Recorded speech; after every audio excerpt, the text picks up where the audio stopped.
नमस्कार दोस्तों, स्वागत है आप सभी लोगों का स्टडी ग्लोब्स पर। अफगानिस्तान की जो एम्बेसी है इन इंडिया, उसको रिसेंटली क्लोज कर दिया गया है। देखिए, आप लोग रिलेशंस को जब समझेंगे, इंटरनेशनल रिलेशंस को, बायलैटरल रिलेशंस हमेशा डिपेंड करते हैं दो कंट्रीज की सिचुएशन के ऊपर।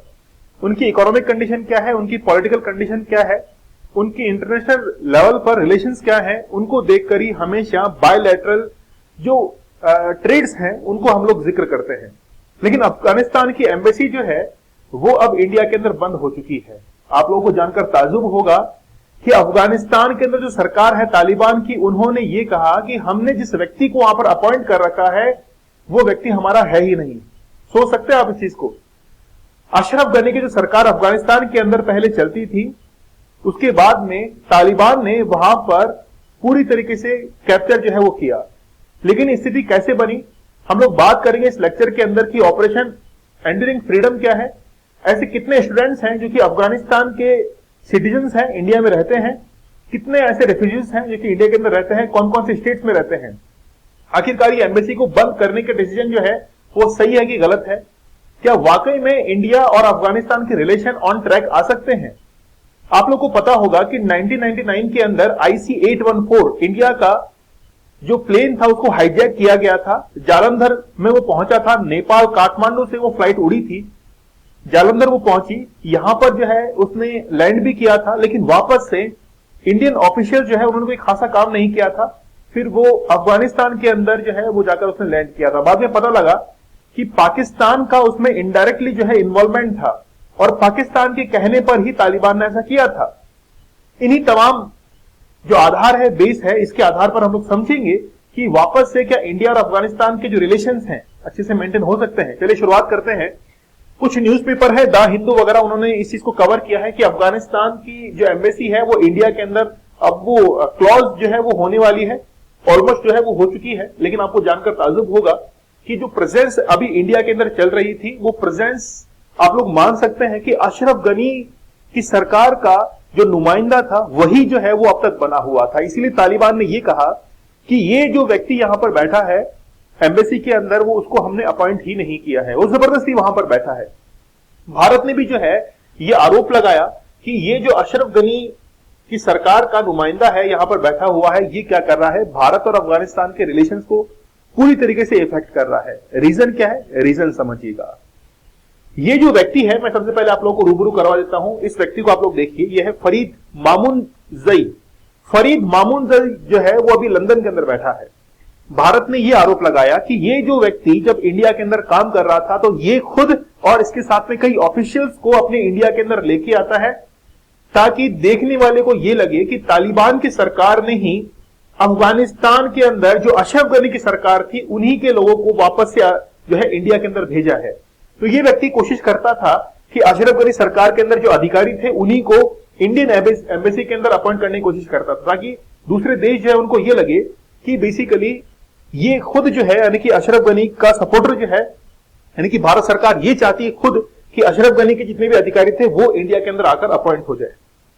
ये जो एम्बेसी है रिसेंटली अब जो है इसको क्लोज करने की बारी आ चुकी है। ये इंडिया के अंदर स्थित है, अब इसको जो है वो क्लोज किया जाएगा। दिल्ली के अंदर ये स्थित है।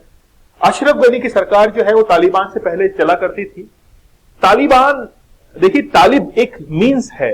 तालिब का मीन्स होता है कि जब एक गुरु अपने शिक्षक को, अपने जो स्टूडेंट को शिक्षा देता है तो उसको हम लोग कहते हैं तालिब देना। वहीं से वो शब्द जो है वो निकला है। पश्तून भाषा अफगानिस्तान के अंदर बोली जाती है। उसी पश्तून भाषा को बोलने वाले जो लोग हैं वो पश्तूनीस कहलाते हैं और उसी लैंग्वेज पर डिपेंड है ये तालिबान। तो बेसिकली जो पश्तून लोग हैं वो अफगानिस्तान के अंदर बिलोंग करते हैं। इंडिया और अफगानिस्तान, अगर आप लोग लोकेशंस को देखोगे तो बेसिकली हम लोग डायरेक्ट एक्सेस जो है वो अफगानिस्तान के अंदर नहीं कर पा रहे हैं। हम लोगों को अगर अफगानिस्तान के अंदर एक्सेस करना है तो ईरान का जो चाबहार पोर्ट है वहां से हम लोगों को एक्सेस करना पड़ेगा। और ये जो अफगानिस्तान है ये पूरे के पूरे एशिया का एक कंट्रोलिंग पॉइंट है, क्योंकि यहां से और जो इसके नेबरिंग कंट्रीज है वहां पर बहुत अच्छे से कंट्रोलिंग पावर जो है वो हासिल की जा सकती है। जैसे रशिया था, रशिया ने सबसे पहले अफगानिस्तान के ऊपर कब्जा किया, यहां पर इन्वेजन किया और उसके बाद में धीरे धीरे जो है वहां से इसने विड्रॉ कर लिया था। फिर अमेरिका जो है यहां पर आता है, पूरी कहानी मैं भी आप लोग को बताऊंगा। तो बेसिकली पूरी तरीके से अब अफगानिस्तान की जो एम्बेसी है वो यहां से अब जाने को है, और तालिबान का जो एडमिनिस्ट्रेशन है उसने कह दिया है कि हमने बेसिकली अपने पर्सोनल को यहां पर भेजा ही नहीं है, ये हमारा नुमाइंदा है ही नहीं, आप लोग इसको जो है वो बंद कर सकते हैं। ऑपरेशन एंड्योरेंस फ्रीडम को हम लोग जो है वो जिक्र करेंगे। 9/11 का अटैक आप लोग को पता होगा, ट्विन टावर जो अमेरिका के अंदर स्थित है उसके ऊपर अटैक किया गया था। उसमें उन्होंने उस प्लेन को हाईजैक किया था जो कि सबसे लंबी दूरी का था, क्योंकि सबसे लंबी दूरी का अगर प्लेन रहेगा तो उसके अंदर फ्यूल भी ज्यादा रहेगा, और अगर फ्यूल रहेगा तो वहां पर जिस भी बिल्डिंग पर वो अटैक करने वाले हैं वो पूरी तरीके से खत्म भी हो सकती है। इसीलिए उन्होंने बहुत लंबी की दूरी जो फ्लाइट थी उसको हाईजैक किया था। ये पूरा काम जो है वो तालिबान के द्वारा किया गया था, अलकायदा वगैरह इन्होंने इसका जिम्मा जो है वो लिया था। उसके बाद में यूएसए ने ऑपरेशन फ्रीडम जो है, एंड्योरेंस फ्रीडम, उसको अफगानिस्तान के अंदर लॉन्च किया था कि टेररिज्म को कैसे भी कंट्रोल किया जा सके। 2001 से लेकर 2014 तक, 2014 तक अमेरिका ने बहुत कोशिश की कि हम लोग अफगानिस्तान, उसके नेबरिंग कंट्रीज के अंदर टेररिज्म जो है उसको काफी हद तक जो है खत्म कर देंगे। लेकिन क्या अमेरिका का ये जो ऑपरेशन है वो सक्सेसफुल हुआ?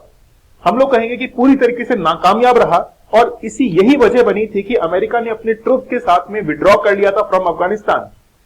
वापस से जो है वो वापस से अफगानिस्तान के अंदर आया भी नहीं, और बहुत सारे देशों से उसको लानत जो है वो झेलनी पड़ी। यहां पे आप लोग देख सकते हैं, ये 1 अक्टूबर 2023 का एक नोटिफिकेशन है जिसमें लिखा गया है कि अफगानिस्तान की जो एम्बेसी है, उसको कहा जा रहा है रिपब्लिक ऑफ अफगानिस्तान, तो एम्बेसी जो है उसको पूरी तरीके से यहां पर जो है वो अब क्लोज कर दिया जाएगा। एक दूसरा डेटा जो है उससे मैं आप लोगों को रूबरू करवा देता हूं।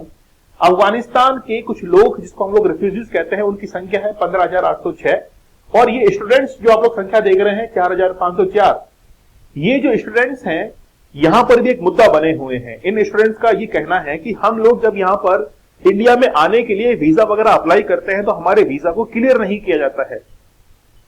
जो अफगानिस्तान की एम्बेसी है वो पूरी तरीके से हमको यहां पर आने की इजाजत देती नहीं है, और बहुत सारे हमारे काम जो है वो पेंडिंग रहते हैं।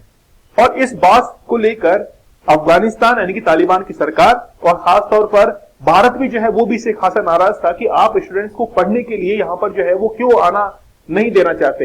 ये जो आप लोग देख रहे हैं पॉपुलेशन अफगानिस्तान की, वो दिल्ली, कोलकाता, बेंगलोर, विशाखापट्टनम और हैदराबाद के अंदर जो है वो ज्यादा रहती है, जो कि लैंग्वेज बोलते हैं हिंदी, उर्दू, पश्तो जो इनकी लैंग्वेज है वो भी ये बोलते हैं, दरी जो लैंग्वेज है ये बोलते हैं। तो बेसिकली एक स्टूडेंट्स का मुद्दा भी रहा है कि अफगानिस्तान जो है अपनी एम्बेसी को यहां पर बंद कर रहा है। लेकिन क्या वाकई में इंडिया का फ्यूचर है इन्वेस्टमेंट के पर्पज से अफगानिस्तान की तरफ क्या हमको रुख करना चाहिए, उसके बारे में हम लोग जिक्र कर लेते हैं। यहां पर देखिए कुछ इन्वेस्टमेंट जो है वो अफगानिस्तान के अंदर किया है इंडिया ने। जैसे आप लोग देख सकते हैं कि पहले तो वो चाबहार पोर्ट ही है, चाबहार पोर्ट से हमने गेहूं की खेप जो है वो अफगानिस्तान के अंदर पहुंचाई थी थ्रू ईरानियन चाबहार पोर्ट। इसके साथ में ही आप लोगों ने एक हाईवे का नाम सुना होगा जिसको हम लोग कहता है जयराम डेलाराम हाईवे। तो ये डेलाराम जो हाईवे है इसका भी कंस्ट्रक्शन इंडिया के द्वारा किया गया, और ये जो है वो अफगानिस्तान के अंदर हमको एक एक्सेस जो है वो प्रोवाइड करवाता है। ठीक है, इसके साथ में आपने शैतूत डैम जो है उसका भी नाम सुना होगा, और भी है। देखिए अगर हम लोग जुलाई 2020 की बात करें तो $2.5 मिलियन जो है वो इंडिया ने वहां पर खर्च किए थे। 5 एग्रीमेंट जो है वो किए थे कंस्ट्रक्शन को लेकर। वहां पे हम लोग स्कूल को डेवलप करना चाहते हैं, रोड जो है उनको डेवलप करना चाहते हैं। इसके साथ में ही शैतूत डैम जो है काबुल के अंदर, उसको भी इंडिया के द्वारा बिल्ड किया गया। तो ये बहुत सारा इन्वेस्टमेंट जो है वो अफगानिस्तान के अंदर है, लेकिन भारत ये करना क्यों चाहता है वो भी बात है।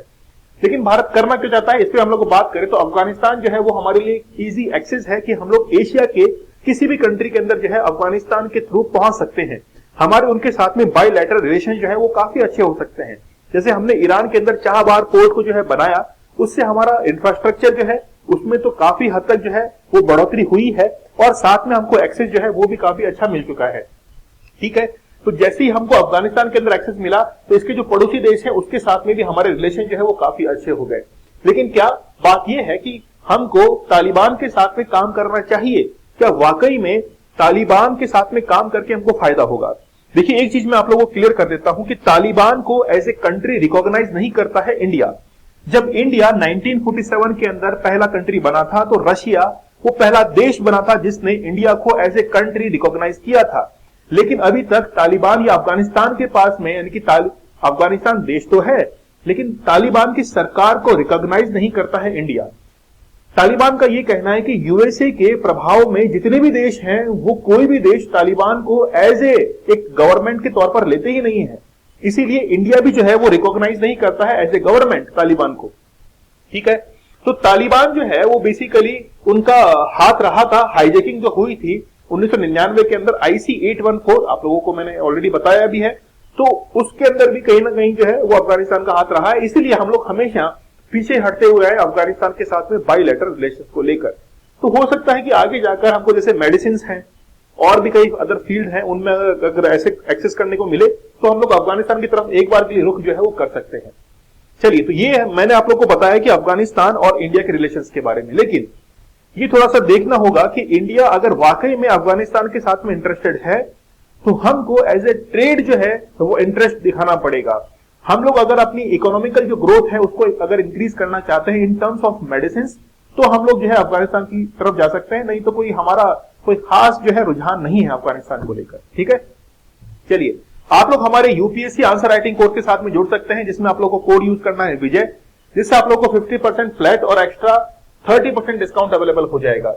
आप लोगों की जितनी भी कॉपीज होती है, मेंस की कॉपीज होती है, उसको लाइव जो है वो चेक किया जाएगा और आपको बताया जाएगा कहां पर जो है आप लोग गलती कर रहे हैं, कहां पर खामियां हैं। चलिए, मिलते हैं आप लोगों से अगले लेक्चर में, तब तक के लिए धन्यवाद, थैंक यू, जय हिंद।